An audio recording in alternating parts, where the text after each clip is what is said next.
Now here's the key. There's really 5 truisms in business or any organization or any team, believe it or not. And I believe in these truisms. I've been living them and boiling it all down. So I'm going to go through them. They're on your list there. If you're graphical and visual like me, you could actually draw lines off of each one and write the sub-points. If you're more, a word person, there's plenty of room there in white space. The first is know thy market.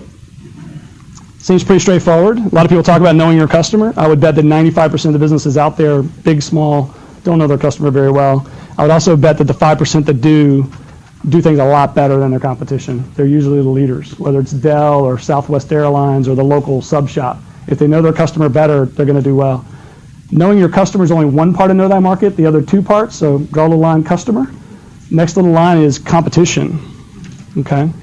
What's really interesting is if you're with a nonprofit, you don't think much about competition. You might want to substitute the word environment or partners.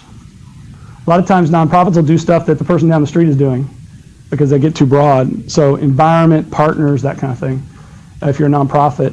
The third point under know thy market is macro trends. Macro trends, big trends, okay? So what I mean by that, I used to run a company that sold organic ingredients. So we were watching some pretty major macro trends: subsidies, weather, economy in Peru, economy in China. So the things that affect your business, figuring out those things is very, very important. So that's know thy market. It's core, it's key. I can go much deeper. We could spend hours and hours on that one. Next, know thyself. Now this one has a lot to do with the stage of business you're in. Okay, there's a great website called Adizes, A-D-I-Z-E-S.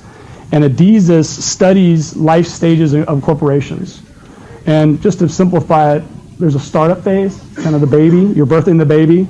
If you've got less than 5 employees, if you've got less than 10 associates, you're probably in startup phase. The next phase is growth, or what Adizes calls adolescence. And there are inflection points between those 2 stages where it gets really painful, okay? And I talk a lot about the wall. I call them the wall, okay? But the point of know thyself is knowing yourself is different depending on what stage you're in, all right? So know thyself is all about what are your personal objectives? What's your personal passion? What are you personally trying to do with this business? Especially in the startup phase and even into adolescence, the CEO founder is the business, okay? If you don't align with that CEO founder, don't try to change the CEO founder, sorry, okay? So if you're in here and you work for a passionate entrepreneur, probably a few of you in here, you'll recognize some of what I'm saying, okay? Don't try to change it. What's the founder's vision? What's the founder's passion? What are they trying to get done? It's not mission vision for the company. This is about the passion of the founder. Another key in know thyself is stakeholder alignment. I can't tell you how many times I see passionate entrepreneurs who surround themselves with people that really love them and want to help them, but they're not in alignment, especially when you start building a board. Or if you've got 2 partners. If you've got 2 partners in a business, or a majority partner or a minority partner, if you're not in alignment, that trickles down and it will stifle your growth. It's one of the biggest things I preach. If you can't get in alignment with your key stakeholders, you will not scale quickly.